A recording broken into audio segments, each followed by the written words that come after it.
They say you are what you eat, but the truth is deeper. You are what your food is signaling to your genes. Welcome to the Edible RX, where we aren't looking at food just as calories or fuel. I am Mugdha Pradhan, CEO and founder of iThrive, a functional nutritionist, and I'm with Saloni Kulkarni today, who is the manager of our client services team. And together, we are going to teach you how food can truly work as medicine. So, today's target is obesity, everyone's favorite topic right now. And we are moving past that eat less, move more advice because that advice is outdated and it's failing. No, Saloni? Yes, that's right. And obesity isn't a character flaw, I would say. It is a chemical glitch.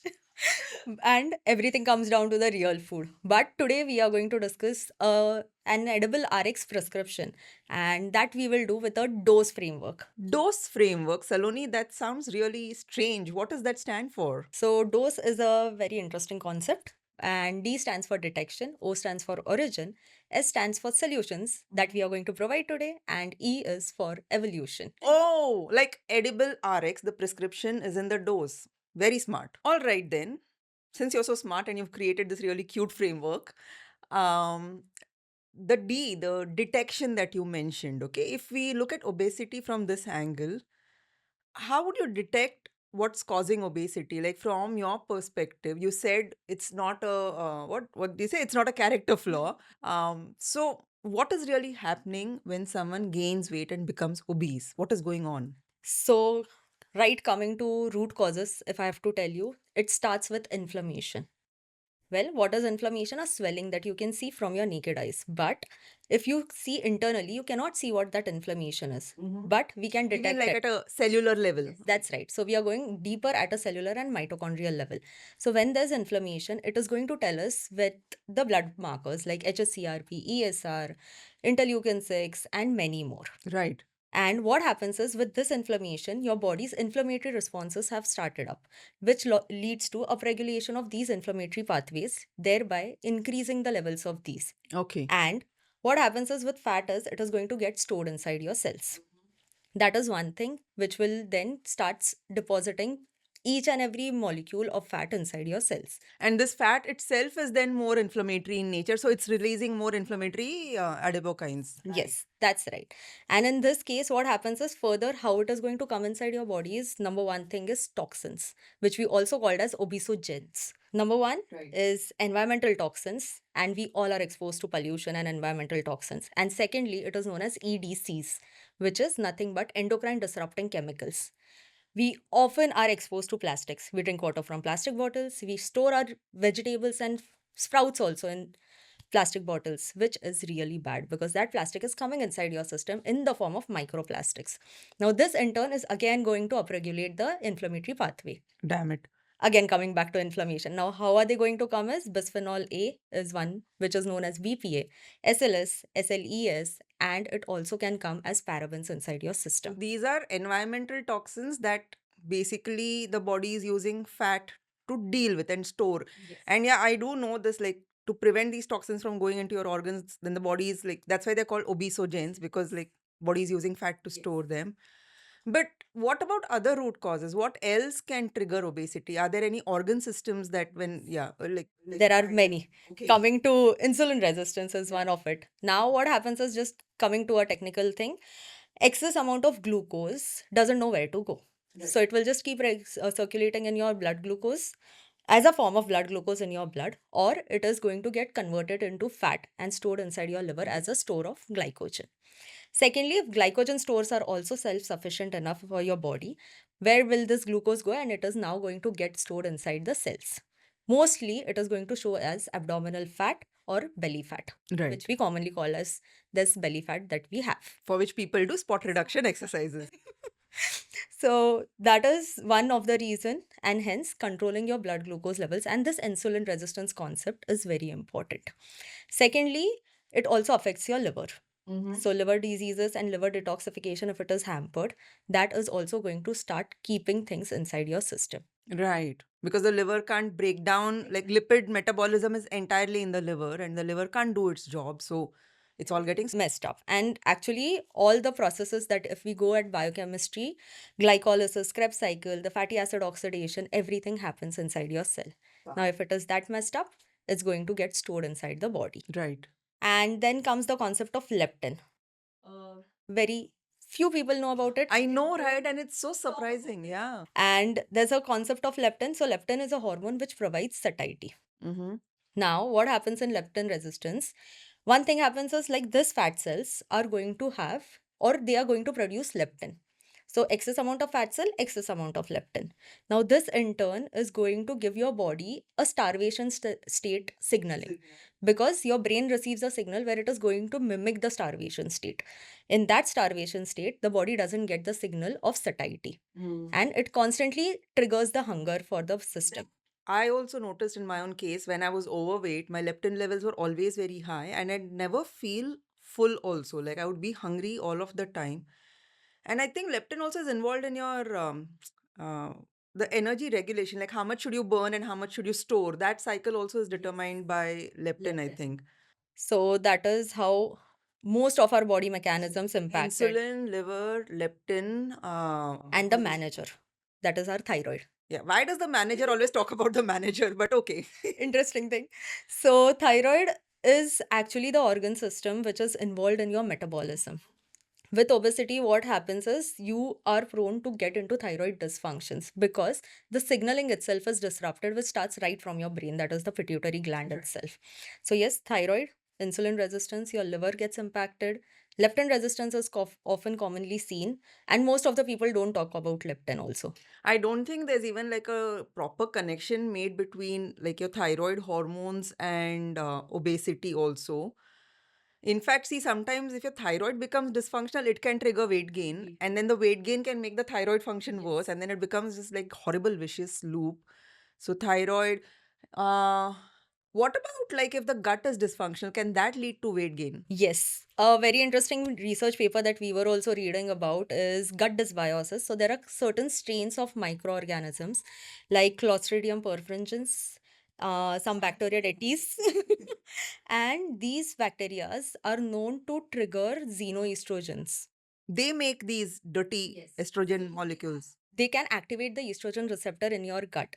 And this, if there are any toxins that are coming inside your system, that is again going to activate the cytokines and the inflammatory processes inside your body. So, yes, and estrogen is known to store fat. You know what? Even candida, like it makes you crave sweet.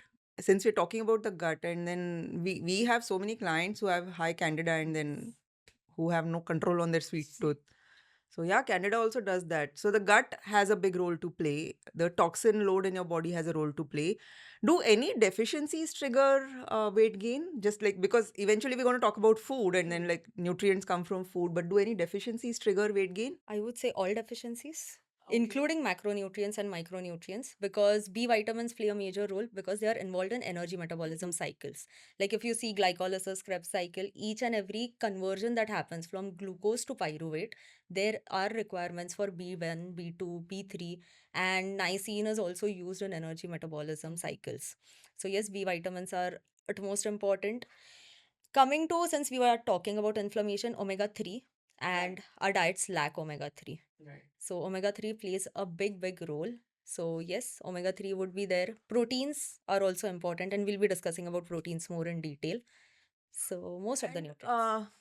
you know what? Like, since we're talking of root causes, of course, we're going to go into food and like, guys, stay on because the food discussion is going to be like a really long one. But are there any foods that can just independently work as root causes? Like, not the prescription that we're going to go give through your dose framework, but if you're eating too much of these foods, can they lead to weight gain? Yes, there are many foods, I would say, and most of them are the processed and sugary foods that are going to lead to weight gain. So, carbonated beverages that people are constantly eating, the kind of food that they are eating in terms of burgers and pizzas that everyone likes, but it's going to lead to weight gain. And some high carb based foods because people don't understand like the composition and how your plate should look like. Right. Which we'll talk about eventually. So, all these things do matter in terms of food. And I would say, in terms of fruits, also, we often see like clients also asking, can I have this fruit juice? But you can eat whole fruit instead Yeah. of it. So it's just the swapping of things that we need to learn. I think also seed oils, like not Yes. many people understand that seed oils can contribute to obesity. And I mean, this is something I've seen consistently being validated since the time we started iThrive, even before iThrive, when because eliminating seed oils has a direct impact on insulin signaling, leptin signaling, and cellular, like the entire omega 6 to omega 3 ratio. And that immediately allows for weight loss to happen. So, seed oils is again a big contributor. And I think the typical white foods that like white sugar, white maida, and all of these things, like everyone knows that, like you and I don't need to waste our time on that. But Even to add up gluten and dairy as well. yeah, And people are nowadays aware about it, yeah, but it also causes issue, yeah. and they are very difficult for it is very difficult for them to just People to give up. give up I on gluten know and the dairy. amount of resistance we have. Like, Yes. if there was a war that would happen, it would be against iThrive versus people who can't give up gluten. Um, okay, I just want to also talk a little bit, Saloni, about why um, this is a problem. Okay, like why is obesity a problem? See, of course, like from my own personal journey, I know that every time I was overweight or every time I was on the obese, like before I started my peptide journey, I was definitely in the obese category. And it was about my self image and how I was feeling. It was about, like, see, confidence has never been a problem for me, but how I would be treated in my own head by my own self, by the image I was seeing. I also know there are research papers, there is data on this that fitter looking people are treated differently by the world than the ones who look slightly overweight or obese. And it's not so much about body shaming as much as psychologically what framework the person immediately has, right? Like just because you're looking fat now, people will assume that you're lazy, you do not have willpower, you do not have the control that you need on your taste buds. So that's like the psychological perspective. That's like how it can affect your self-esteem. It can affect your own psychological state. Physiologically, what are the problems people have about with excess weight? Like if someone is overweight, what can happen to their uh, other parts of the body? Well, it is going to affect them on all the levels, I would say. Like you rightly mentioned about the psychological levels. But coming to physiological levels, their blood glucose, like the outcomes of it, if they are constantly going to keep on gaining weight, would be blood sugar dysregulation that would happen, which will end up in diabetes. And India is the diabetic capital. Everyone knows this. So that is one thing. They will start experiencing knee pains, joint pains. I know that of a lot of our clients that the minute the weight comes off, their pain goes down. Then constant swelling. So upon waking up, what they usually feel is there is puffiness on their face, swollen face. So they will complain about mostly the concept which is called as lymphatic congestion. Because the fat is kind of blocking a lot of drainage. So the drainage is not happening well, and the toxins are not getting I any. think even high BP is a big problem when you have Yes. extra weight. The heart itself, like heart problems become a problem. Yes. So, yeah, there are a lot of, so it's beyond the psychology. There are a lot of physiological problems also with excess weight. So, yeah, we've actually, I mean, this was supposed to be about food, but we ended up talking about root causes. Um, I do want to talk about the O of your framework, which is origin. And you know how I have often felt at my own weight gain every time it has happened in life, which has been like 3 times, I think, is it's always been as a protective mechanism. Okay, this for me, my body would always end up gaining weight every time I went through extremely stressful phases. So 14 years of that marriage, eventually it just became like a really stressful thing to be part of. And my body just used to food to kind of create an armor around me. Same thing happened 3 years ago when the trauma began, like assorted stressors came in, and then I had to just kind of do something to protect myself. So I just wanted to reiterate that the origin of weight gain begins where? We spoke of root causes that we can detect when someone is overweight, right? Like, where does it begin from a physiological perspective? I know from my own thing, from an emotional perspective, where does it begin? Like, too difficult to deal with, let me just protect myself with a lot of extra size, right? But at a physiological level, where is the beginning? Where is the origin? So it starts right from what food you are eating, Mhm. what are other toxins that you are exposed to. It Mhm. also begins inside our system because of the inflammatory processes. So that's where it begins. And then you start seeing excess weight. And then that we can measure using the test that you mentioned earlier. So for me, the question for all of you watching this is your extra weight a physical buffer against emotional chaos? Is that what is happening? And then because you don't know what to do, you're eating all this wrong food and all of that happens, and the outcome is excess weight. And you know what the worst thing is? The modern medical system treats obesity like a math problem. Calories in, calories out, come calories, automatically weight loss. And yes, calorie deficits are important, but when you're gaining weight, your body is basically trying to tell its story. It's writing a story of survival. And at iThrive, we are here to help you decode it and give you solutions for that survival becoming a story of thriving. So, the solution. Basically, one has to understand that food is truly alive information. Okay, it's something that's going in and communicating with your genes, with your cells, and telling your systems what to do. Can you give the perfect day's diet? If I follow it every day, I am guaranteed to lose weight. What? Give me a guaranteed weight loss diet. It starts with once you wake up, what you should be eating, I would Okay. say. Or else I'll start with the framework. Yeah, let's do that. Yeah.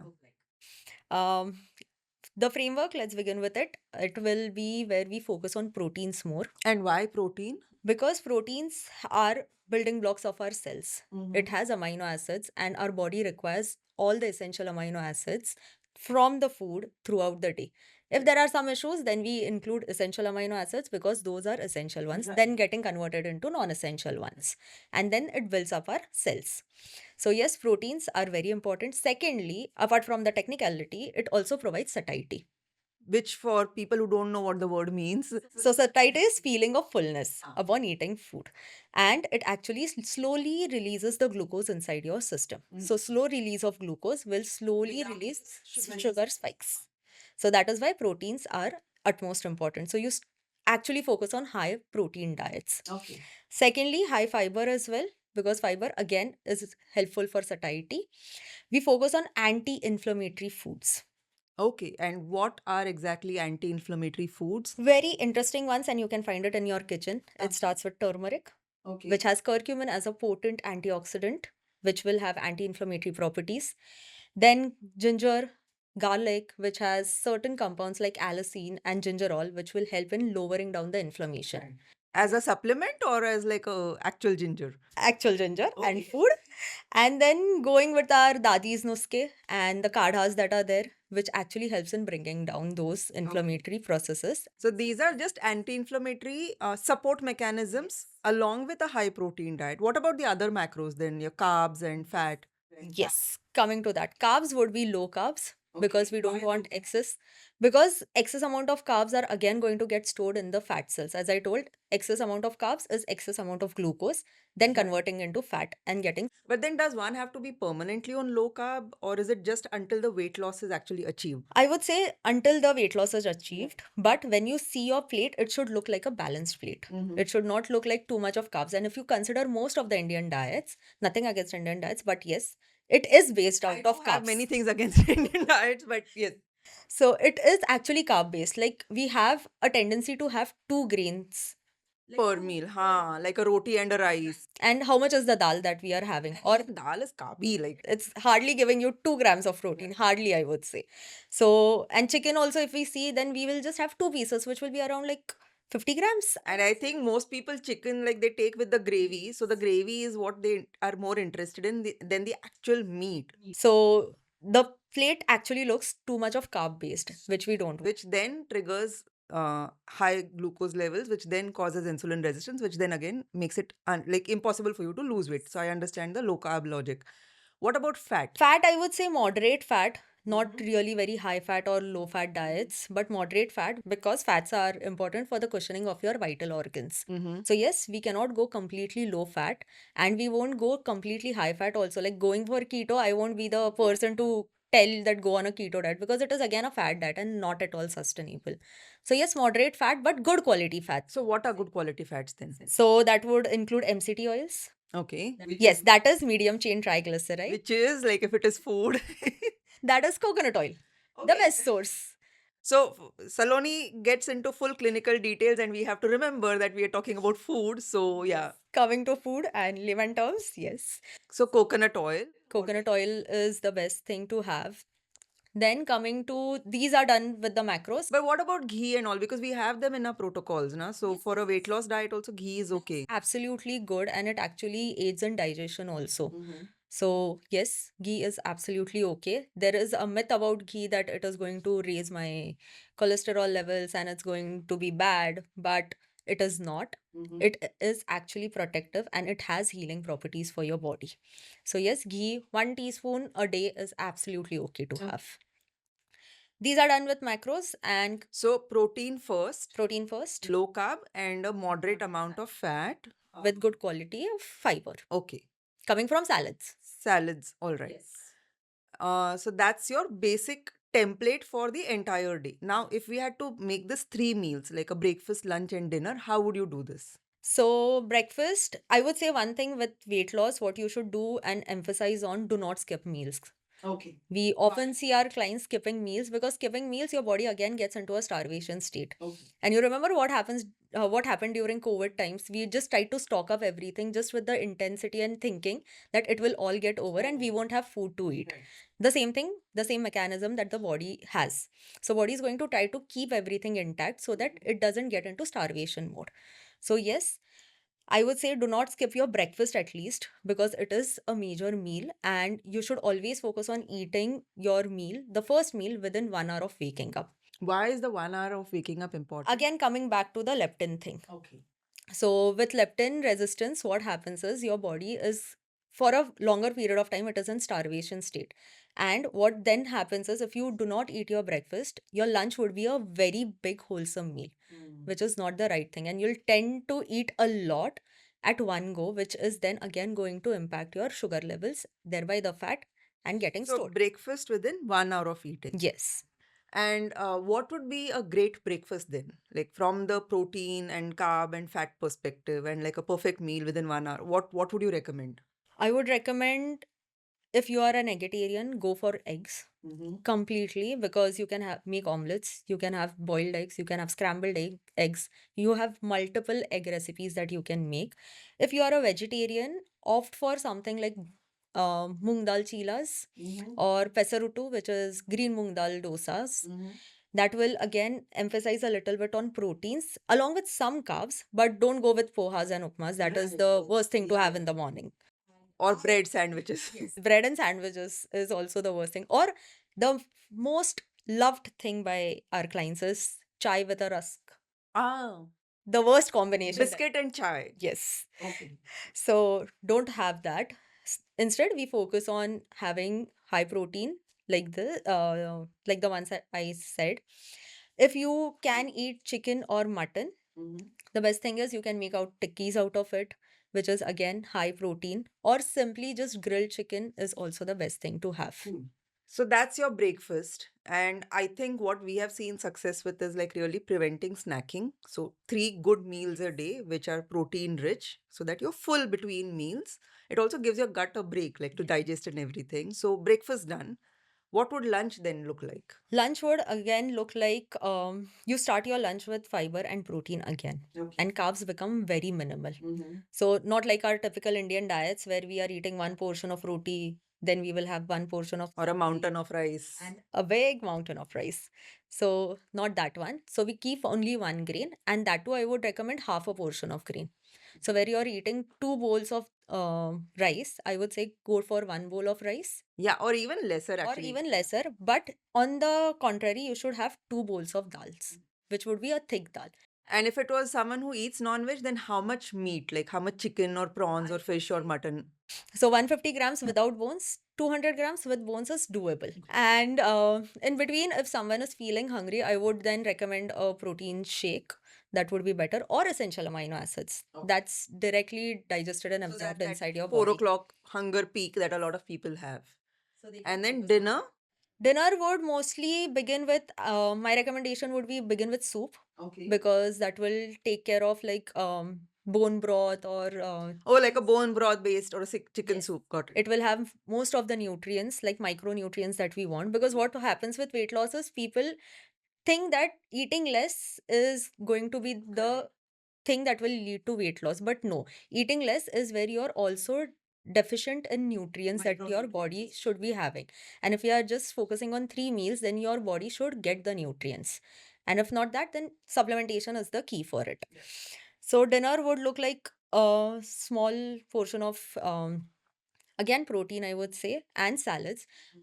Try to go no carb, Low carb for dinner. Like no carb. no carb actually. And if you can eat around like 6 p.m. and do not extend your dinner towards 8, 9, or 10. Yeah, I think that has a big role to play in the leptin signaling also. Like eating before sunset is the most optimal thing you can do. And I have seen a lot of my weight loss results just come out of this, like just sticking to the circadian rhythm thing results in weight loss. What about desserts?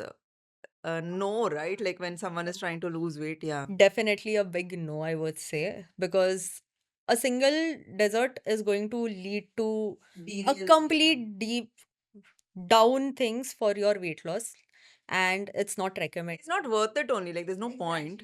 And I think all of us have eaten enough desserts through our life. And like I would like also like tell people to think of this weight loss journey like a marathon, right? Like if you begin a marathon, you know you're going to run for how long are marathons? 42 kilometers? I don't know. But you know you're going to run for a certain distance. So you're not going to be like, अरे 2 kilometre हो गया अभी नहीं भागना या फिर 5 हो गया अभी नहीं भागना. You'll be like, oh shit, I have to finish 42.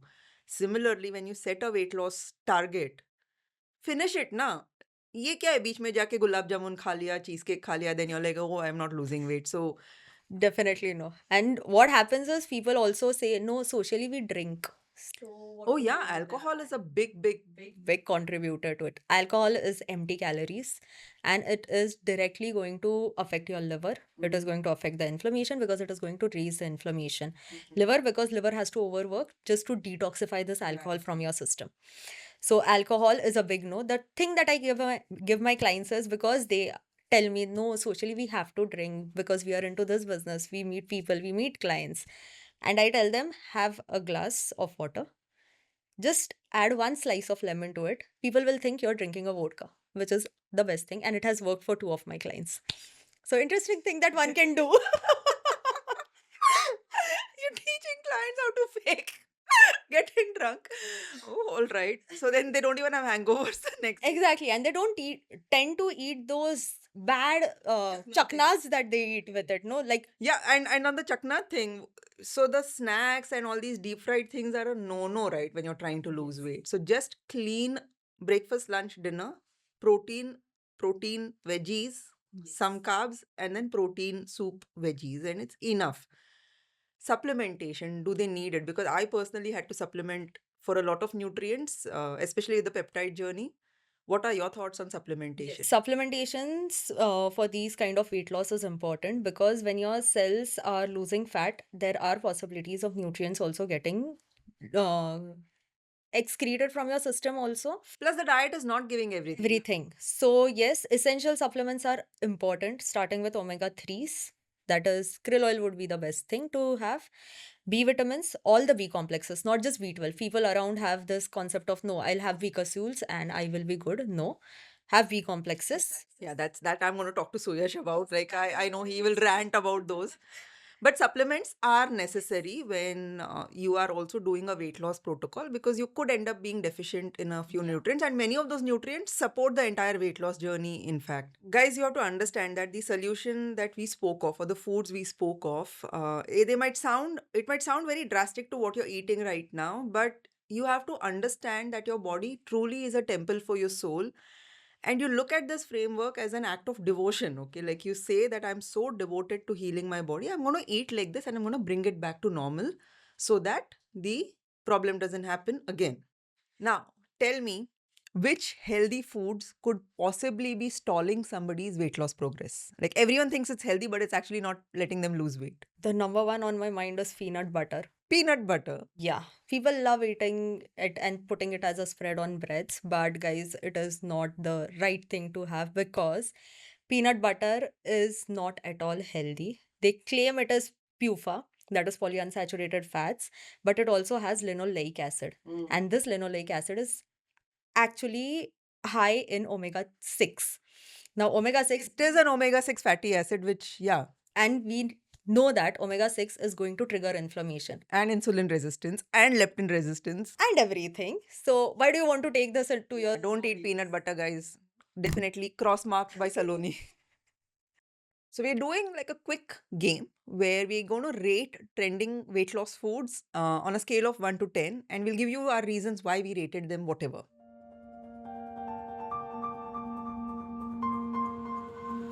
I would rate it 6 because it is nowadays that what we get in the market is completely sweetened, so not a very good choice.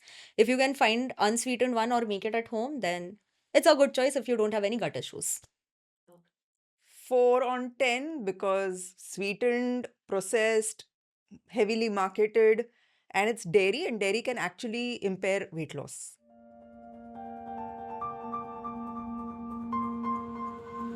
8.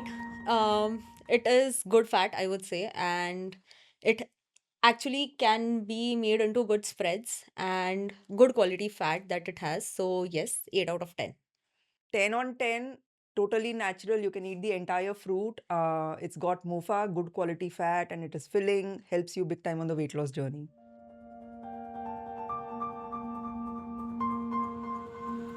I would rate it 6 again because not very in for breads because people don't keep a control on the portion that they eat, even if it is bread. Breads are loved by everyone, and hence it's a big no. And 6, it's okay.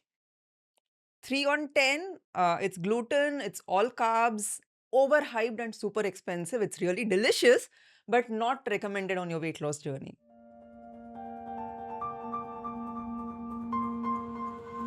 Quinoa 8, I would say. But one thing with quinoa is you will have to soak it so that the anti-nutrients would be lesser. But again, it is carb based, so not very in to have this always. So 7 to 8 out of 10. I think her rating. Yes, that's the same inch. Her rating because she got like the facts right.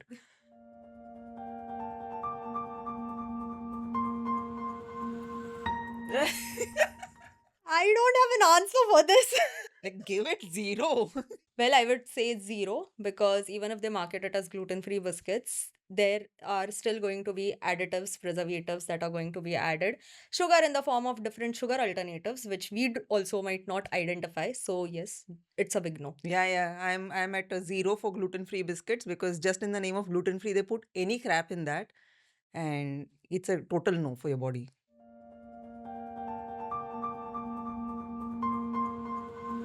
3, I used to make kombucha when I came back to India, but it's very high in sugar and it's wild ferments, which means you don't even know exactly what kind of strains are there in that. So if you have gut issues and you drink kombucha, it can make your gut issues worse with something called as SIBO. So 3.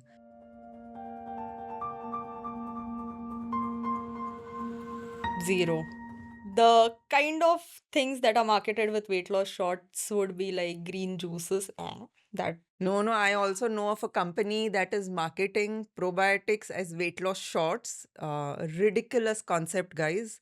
0 on 10 again, because to lose weight, you have to do a few things. Stay in a calorie deficit, eat the right kind of macros, fix the underlying problems that are causing that weight, and you lose weight. You don't need shots to lose weight. Shots fired at them. So we come to the last part of your dose framework, which is the evolution. What does evolution look like when someone actually loses weight? to summarize it, it will be you'll feel healed, you'll be energetic, Mm-hmm. mental clarity, you'll be completely full of energy without any joint pain or knee pain or muscle pain that usually people tell us. Physiologically, if you ask me, insulin resistance would be better. Right. Inflammation would be lowered down. In general, you'll feel as yourself and your body, which is utmost important when it comes to weight loss. I think that is what we have seen when we've reversed obesity at iThrive. People don't feel lighter just on the scale, they actually feel lighter in spirit. And you evolve from being a victim of the system to becoming like a sovereign being, right? Like you have full control of your body, and then you can focus on what your soul is here to do. So, to me, that's what evolution really means, that connection with your soul and using your body to be able to do that. But before we go into such high spiritual talk, there is a small game that you and I apparently have to play, and let's get into that.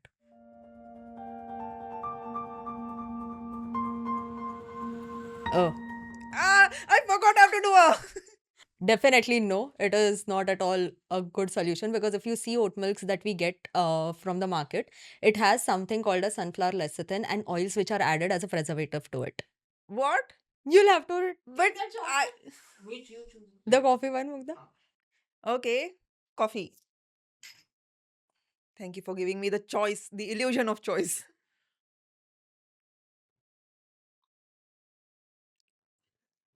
Coffee. Okay.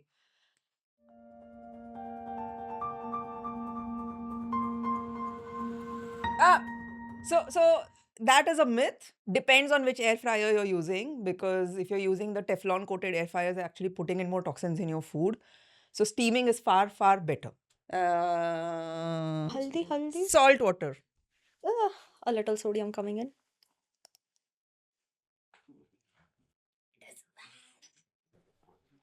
Ew.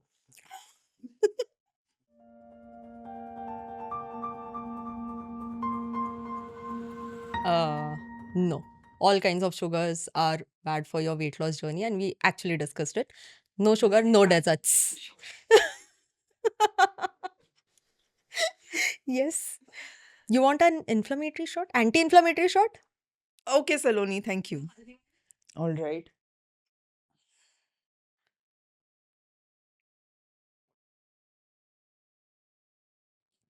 And I know all the answers. I just don't say fast enough.